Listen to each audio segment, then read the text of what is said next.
नमस्कार दोस्तों, स्वागत है आपका हमारे इस चैनल धूप धुनुची आरती में। दोस्तों, नंदोत्सव जो है वो जन्माष्टमी के दूसरे दिन मनाया जाता है। तो इस विषय में आज मैं आपसे बात करूंगा, क्या जन्माष्टमी मनाने पर जो है नंदोत्सव मनाना ज़रूरी है या नहीं। वैसे तो देखिए दोस्तों, कई लोग जो है केवल एक दिन की पूजा करते हैं, यानी कि जन्माष्टमी की केवल पूजा करते, पर मुझे लगता है आप अगर जन्माष्टमी की पूजा करते हैं तो आपको नंदोत्सव की पूजा भी करना चाहिए। हालाँकि हमारे परिवार के अगर नियम की बात करें तो हमारे परिवार में एक दिवसीय पूजा होता है जो कि जन्मोत्सव के रूप में मनाया जाता है। पर अगर आप कृष्ण जन्म करवा रहे हैं, यानी कि 12 बजे अगर आप प्रकट आरती कर रहे हैं और जन्माष्टमी की वो पूजा आप कर रहे हैं, तो आपको नंदोत्सव की पूजा करना ज़रूरी होता है। नंदोत्सव की पूजा में विशेष क्या होता है? नंदोत्सव की पूजा में ये भावना रहती कि ठाकुर जी जो है वो कल रात को जन्मे हैं, तो आज हम उन्हें भोग और दूसरे चीज़ों से, क्योंकि रात में तो वो जन्मे हैं तो उस समय वो खा नहीं पाए हैं, तो अभी जो है हम उन्हें भोग लगाएंगे और तरह तरह के पकवान मिठाई वगैरह चढ़ाकर उन्हें भोग चढ़ाकर जो है उनकी सेवा करेंगे। तो नंदोत्सव मूल रूप से भोग चढ़ाने की एक उत्सव अगर आप कहें, एक आनंद का उत्सव अगर आप कहें तो वो ज़्यादा सही होगा। आप नंदोत्सव के दिन जो है एक तरह तरह के पकवान तो चढ़ा ही सकते हैं, उसमें आप 56 प्रकार के भोग चढ़ा सकते हैं। उसमें जो है आप दोस्तों आप 28 प्रकार के भोग चढ़ा सकते हैं, 11 प्रकार के भोग आप बनाकर चढ़ा सकते हैं। आप जो है 8 प्रकार के भोग से भी थाली लगा सकते हैं भगवान को। उसके साथ आप मिठाई जो है वो भी घर पे बनाकर भगवान को चढ़ा सकते हैं।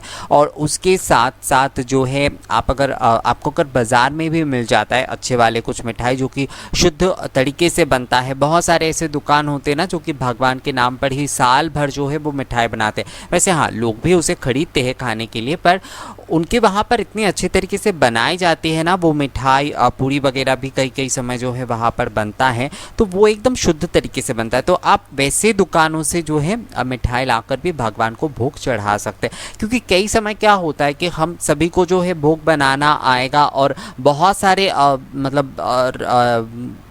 खाना बनाना जो है दोस्तों, मतलब बहुत सारे मिठाई बनाना, खाना बनाना हमें आएगा, ये ज़रूरी नहीं है। तो इस वजह से जो है आप अगर अच्छे दुकान से, जहाँ पर केवल जो है अच्छे वाले शुद्ध तरीके से मिठाई पूड़ी वगैरह बनता है, तो वहाँ पर से लाकर भी आप जो है भगवान को भोग चढ़ा सकते हैं दोस्तों, उसमें समस्या नहीं है। कई लोग जो है बाहर का देना ही नहीं चाहते, तो आपको अगर केवल हलवा घर पे एक कोशिश करना चाहिए कि घर पे जो है कम से कम एक जो है ना चीज़ बनाकर देना चाहिए, चाहे आप वो हलवा ही क्यों ना बना रहे, क्योंकि हलवा बनाना तो सबसे ज़्यादा आसान होता है।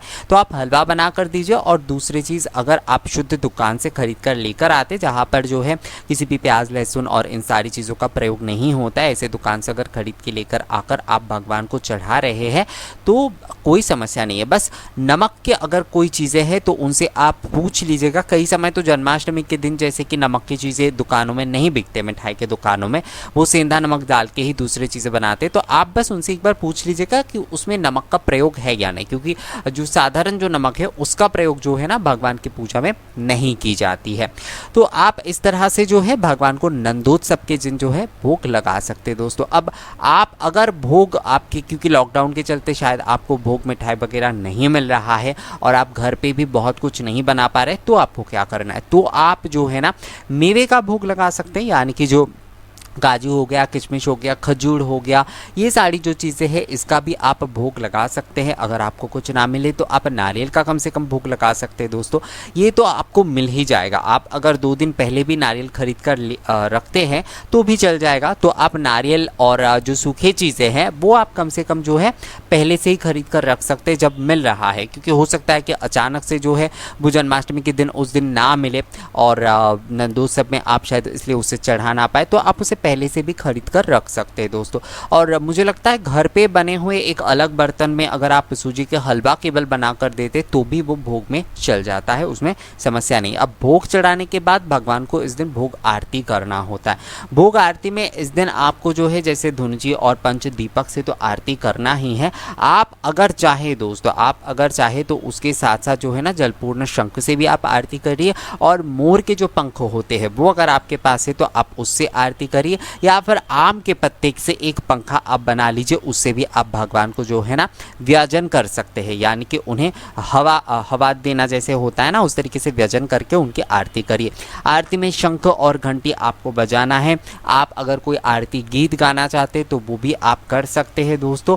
नंदोत्सव के दिन जो है आपको सुबह की आरती करना है। आपको जो है दोपहर में 2 बजे से पहले आपको खाना भगवान को चढ़ा देना चाहिए, अगर आप भोग चढ़ा रहे तो। वैसे मेरा तो मत है कि आप अगर पूरी तरीके से एकदम सही नियम का पालन करते तो एकदम जो 12 बजता है ना, दोपहर का एकदम जो 12 बजता है, एकदम उसी टाइम जो है मतलब 11:30 से एकदम 12 बजे तक जो है आप भोजन चढ़ाकर अगर आरती करते तो वो सबसे सही होता है। पर अगर आपको लेट होता है, क्योंकि कई समय खाना बनाने और इन सारी चीज़ों में थोड़ा बहुत देर हो जाता है, तो ठीक है दोस्तों, आप जो है कोशिश करिए 1:30 से 2 बजे तक। 2 बजे के बाद आपको आरती भी नहीं करना है। 2 बजे के भीतर जो है आपको भोग चढ़ाकर आरती वगैरह जो कुछ भी करना चाहते हैं आप भोग आरती नंदोत्सव के, वो आपको संपन्न करना है। नंदोत्सव की पूजा में यही होता है, क्योंकि नंदोत्सव कोई पूजा नहीं होता एक तरीके से। नंदोत्सव जो होता है वो उत्सव होता है। नंद के घर जो है आनंद आया है भगवान श्री कृष्ण के रूप में, तो इसलिए जो है ना पूरे ब्रज में उत्सव मनाया जाता है। तो ये उत्सव का माहौल होता है। आप चाहे तो अपने पूरे घर को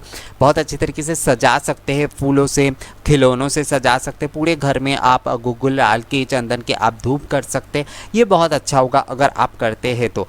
इसमें मूल रूप से ये भोग चढ़ाया जाता है और आरती की जाती है दोस्तों। तो इसमें आप जो है आपके लिए जो भी संभव होता है आप वो चीज़ें बनाकर भगवान को भोग में चढ़ाए, और उसके बाद भोग आरती आपको ज़रूर करना है। और इसके साथ साथ आपको संध्या के समय भी जो है ना, बहुत सारे लोग दोपहर की पूजा करने के बाद संध्या के समय आरती नहीं करते, तो ये नहीं चलेगा दोस्तों। आपको संध्या के समय भी एक बार आरती आपको ज़रूर करना है, क्योंकि अगर आप नंदोत्सव मना रहे हैं तो आपको संपूर्णता से मनाना चाहिए। किसी भी दिन में अगर हम पूजा करते, अब मान लीजिए कि कोई विशेष दिन है जिसके हम सुबह की पूजा कर रहे हैं, तो संध्या के समय भी अगर हम पूजा आरती नहीं करते तो वो दिन जो होता है ना वो संपूर्ण नहीं होता है। इस विषय को आपको ध्यान में रखना चाहिए। हाँ, संध्या के समय जो है आप अगर बहुत कुछ नहीं चढ़ा पाए, मतलब भोग वगैरह अगर आप नहीं चढ़ाते तो कोई समस्या नहीं है।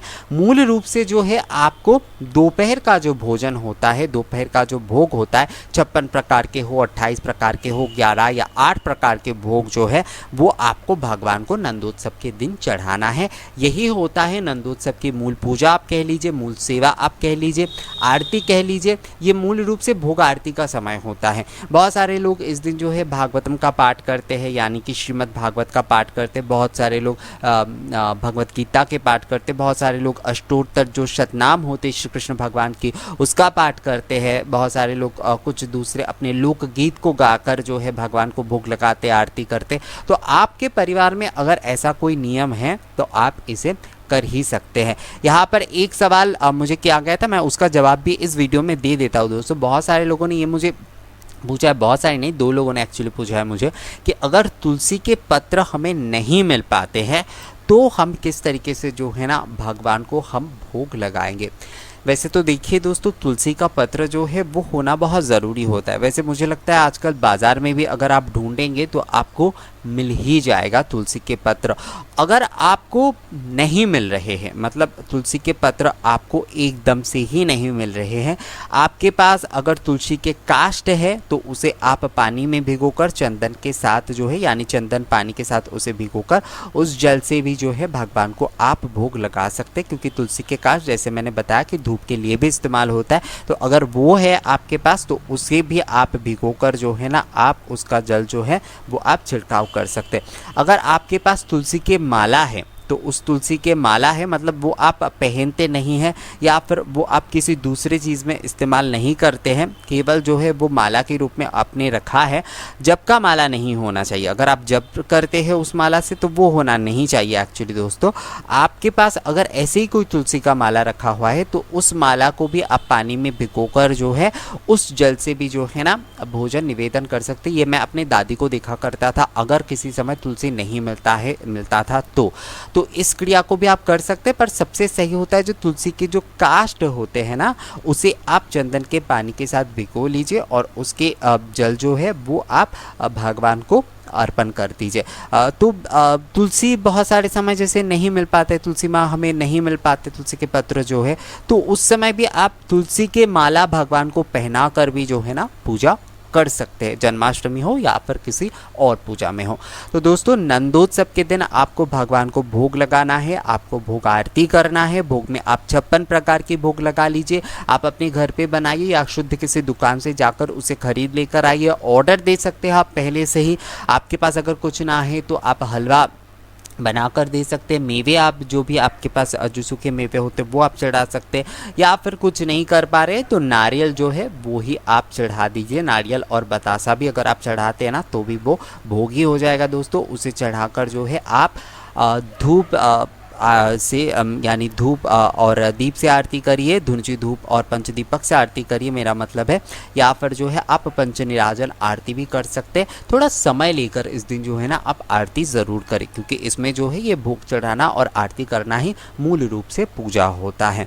दोस्तों इस दिन अगर आप धूप सेवा करते तो जैसे मैंने आपको बताया है कि बहुत सारे लोग जैसे नंदोत्सव के दिन भी अगर धूप सेवा करना चाहते हैं तो वो जो है जिस तरीके से जैसे मंगल धूप होगा, पूजा धूप होगा, मध्याह्न धूप होगा, संध्या धूप होगा, उसी तरीके से धूप सेवा कर सकते हैं। उसमें समस्या नहीं है, मतलब उसमें कोई अलग से परिवर्तन नहीं आएगा। अगर धूप सेवा के साथ आप भोग सेवा करना चाहते तो आप मध्याह्न धूप सेवा के बाद भोग चढ़ाकर आप आरती कर सकते हैं दोस्तों। तो यही था नंदोत्सव के भोग आरती और आरती के मतलब भोग आप किस तरीके से चढ़ाएंगे और भोग आरती के विषय में। तो दोस्तों ये वीडियो आपको कैसा लगा मुझे कमेंट्स करके ज़रूर बताइएगा। अगर वीडियो अच्छा लगा है तो इसे लाइक और शेयर करना भी मत भूलिएगा।